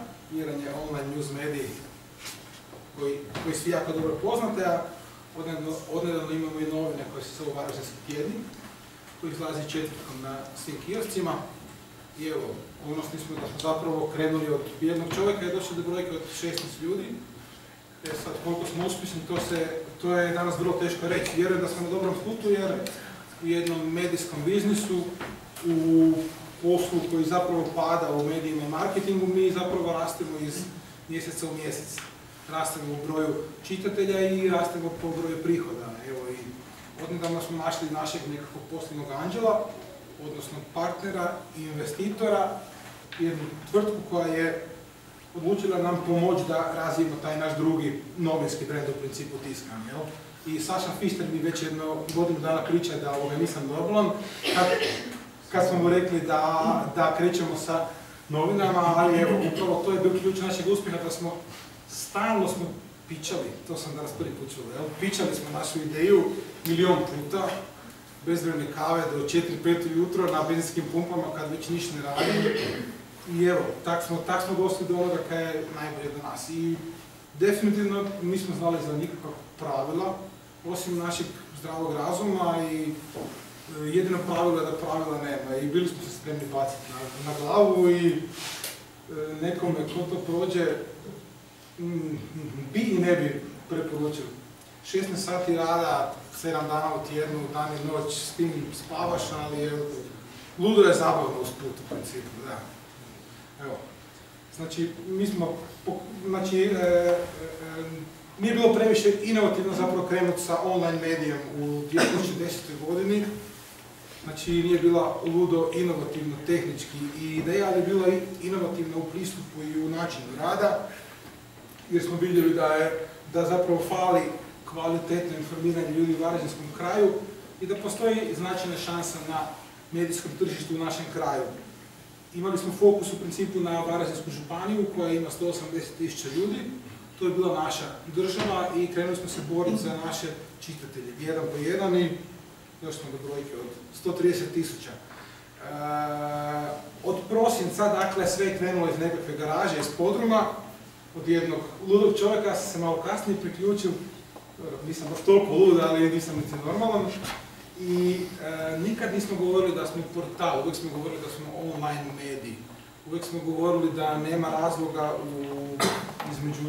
između da je zapravo bitno samo dati kvalitetnu informaciju, a da je online kanal samo platforma za dati kvalitetnu informaciju. I od prosinca 2010. možemo reći da smo prvo u potpunosti profesionalna online redakcija u regiji. Mi smo se nikad bavili izradom web stranica, izradom banera, koncentrirali smo se samo na to kako razviti medija. A mogli smo zaraditi novce druge i nuduralno se, ali bili smo jako koncentrirani, jako fokusirani na to kako napraviti što kvalitetniji kanal informacija, kako dati što više ljudima i zbog svega toga smo u principu stalno rasli. Upravo sam sad vadio brojke, fali nam 15 posjeta do 300.000 posjeta mjesečno. Toliko valjda bude danas do kraja dana. Nemojte gledati online verziju jer je koma. Slažimo ju, budemo ju složili, mobilnu verziju. Ali velim, to sve nije bilo ključno jer smo se trudili smo se komunicirati na jedan drugačiji način. Trudili smo se ljudima dati kanal informiranja da ga i sami kreiraju i to stvarno. I bila je sreća što zapravo naši mediji varaždinski nisu bili spremni na jedan takav ludi pothvat, dakle da sve kaj dobije na mail mi sve objavimo uz naravno filter i selekciju. Ali nema stvari koje mi ne dajemo određenu važnost i znači mi smo ljudima pružili kanal za informiranje. Evo, tu smo rasli polako od 13.000 posjeta prvi mjesec do 123, pa 180 kolovoza, to uvijek kad je Špancir Fest malo naraste. Negdje u 2012. smo probili 200.000 posjeta i tu smo probili, ja mislim, oko 100.000 unique čitatelja po Google Analyticsu. I onda smo skužili da zapravo smo došli do jedne točke gdje se moramo dalje razviti. Da imamo određeno znanje i da nam treba pomoć da još kvalitetnije krenemo u to, znači u to medijsko tržište, ali paralelno i u marketinško tržište. Ne? Zapravo smo tu došli na točku financijsku gdje su prihodi pokrivali troškove. I što sad? I onda smo gledali kaj da dalje napravimo. Nažalost, treba nam novac, tržište još uvijek nije sazrelo za nekakav web TV ili za nekakve TV formate. I onda smo vidjeli da su još uvijek novine taj najbolji način informiranja ljudi i da još uvijek ima puno ljudi u našoj županiji koje nema novine. I projekt smo, i opet smo išli u novi projekt, u novi razvoj, opet jedno 2-3 mjeseca pičanja, bezbrojnih kava, benzinskih pumpi, dok nismo došli do projekta koji se zvao Novine. I u principu smo paralelno s tim smo krenuli u potragu za investitorom. Kroz svo to vrijeme zapravo tijekom 2011. već su nas htjeli kupiti našu firmu, ali svi ti razlozi nisu bili dovoljno opravdani, uvijek je tu bio nekakav skriveni interes iza toga, a mi smo zapravo tražili, ključno je bilo naći partnera. Znači nije sad bitno da neko ponudi 2-3 milijuna kuna, neko ko može ponuditi možda 100.000 je bio bolji i kvalitetni partner.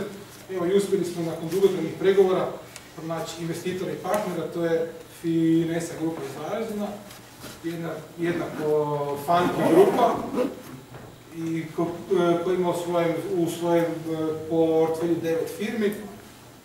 I evo, sad smo onda pokrenuli te naše novine u kolovozu, naglasak je na temama i ljudima iz Varaždinskog kraja, čekamo na svim kioscima, cijena je 7 kuna.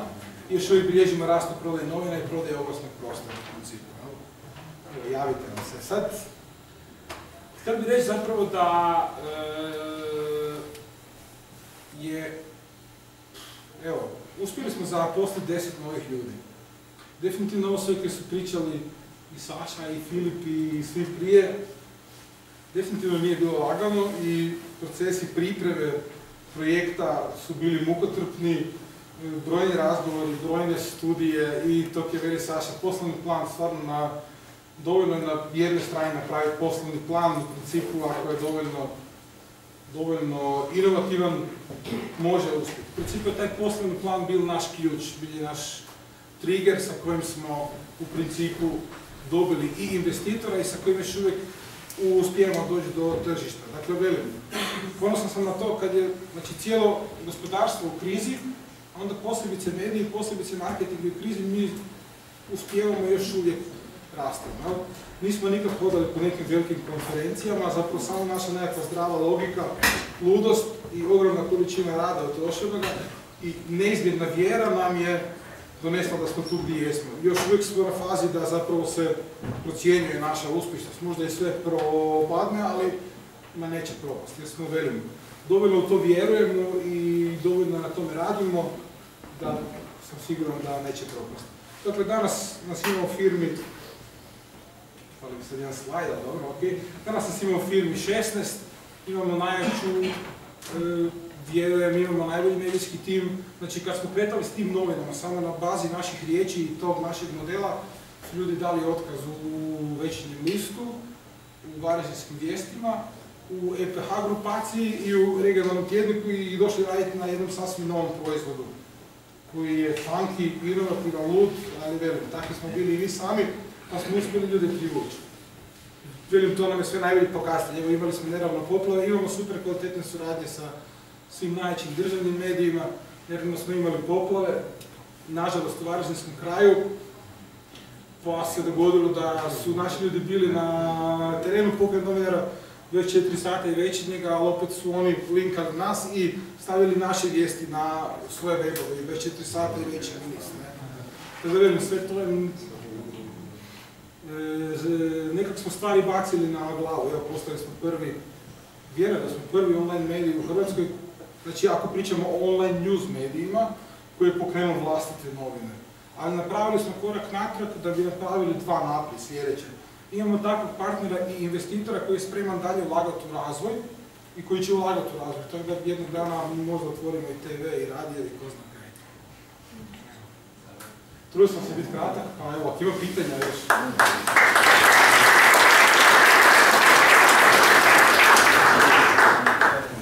Ja ću malo skomentirati, čisto da ne ostane u zraku nešto se različimo. Ovo za poslovni plan, znači meni ne treba poslovni plan. Slažem tak? Ne se okej, s kolegom smo, ali poslovni plan treba imati. Zašto ga treba imati da ga se može podbaciti ili prebaciti, nikad ga nećemo pogoditi. Druga teorija je da biznis plan je mrtav, to je biznis canvas teorija, znači koja sad nedavno počela razvijati jer je ovaj pre nepomičan, ovdje je pomično. Definitivno plan treba imati, gotovo ako tražite investitora imati, ali ga ne treba s njim izlaziti na prvo, jer ljudi pogriješe, bubnu poslovni plan od 17 stranica nekom na mail, ko će to čitati, dobiješ ih dnevno 17, budući od toga. To je jedna stvar, a druga stvar, vaš projekt mi se strašno sviđa kao ideja i upravo to je smisao priče, ono nije startup u klasičnom smislu riječi i ona, mislim kolega malo prije rekao, legitiman je svaki pristup, legitiman je pristup i s novcima i bez novaca, jedno i drugo, mi u Salesforce sad imamo upravo to razmišljanje kako ste vi imali, znači dali sa investicijom, već 2 investicije smo već odbili, jer smo imali previše dodanih stvari koje nam se nisu svidjele, S druge strane, ono uvijek treba paziti, lova koja dolazi i vas ubrzava, ali vas može ubrzati prema zidu. Znači, ovisi kako ćete upotrijebiti. Znači, mi smo u jednom projektu najviše pogriješili kad smo ga zatrpali sa 300.000 €. Puno bolje bi napravili da smo davali po manje i po lakše. Pa upravo smo takvog mi partnera tražili koji će nas pratiti, sa kojim ćemo moći normalno komunicirati naše potrebe, naše želje i uvijek sve moramo argumentirati, to je prvi proces. Zašto? Zato. Velim, stvarno mislimo o svim situacijama, definitivno nam nije lagano da sad imamo milijone na bacanje, nego se krvavo borimo za svaku zadnju lipu, ali tako su vremena. Ali to je dio naše te poslovne ludosti, odnosno spretnosti da je to fight tako, jel? I to su oni prepoznali. Još jedna stvar, imali smo poslovni model, ali veći, manji, širi, to je bilo, svašta je bilo, u principu su pregovori trajali, jedno 3 mjeseca do finalizacije. Buš postoje pića, Ti si došao 6:15. Hvala lijepa.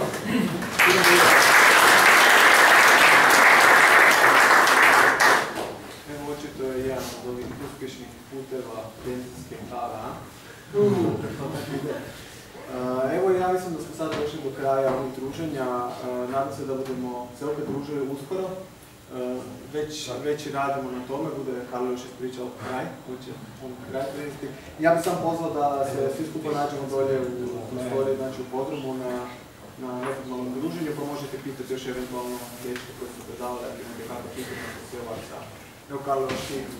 Samo zaključak za kraj, znači na temelju ovog feedbacka koji smo dobili danas, mi budemo kreirali već sljedeći event, da smo dobili danas. Ja se nadam da ste svi popunili. Budemo kreirali sljedeći event. Ja se nadam da mi ova kamera nije zakazala, jer imam weban materijal koji je snimljen danas. Znači sve ono dok se srećemo mi sa novim start-upovima, sa novim idejama, s ljudima koji imaju nove ideje.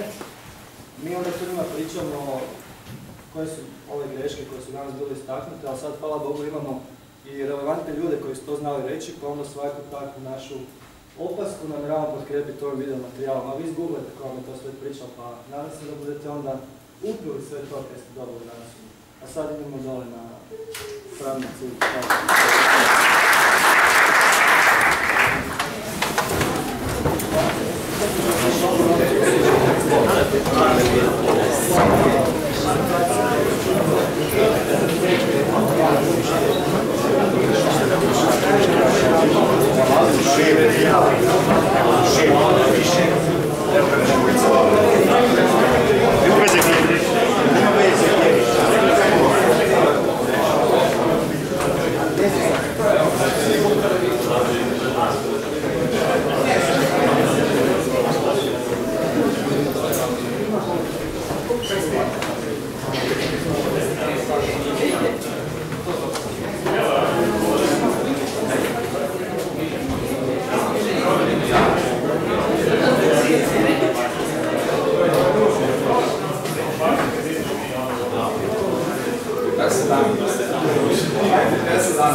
Ima offset koji su stali sad,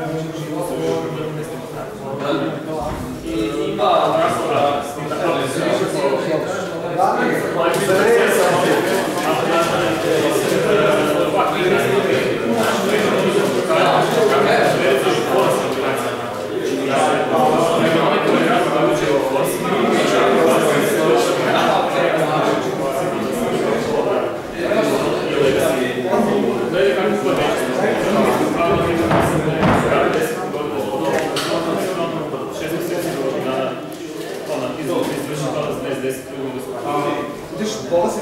Ja idem dole, kaj mi se sad dogodilo? Ja sam snimao ovo se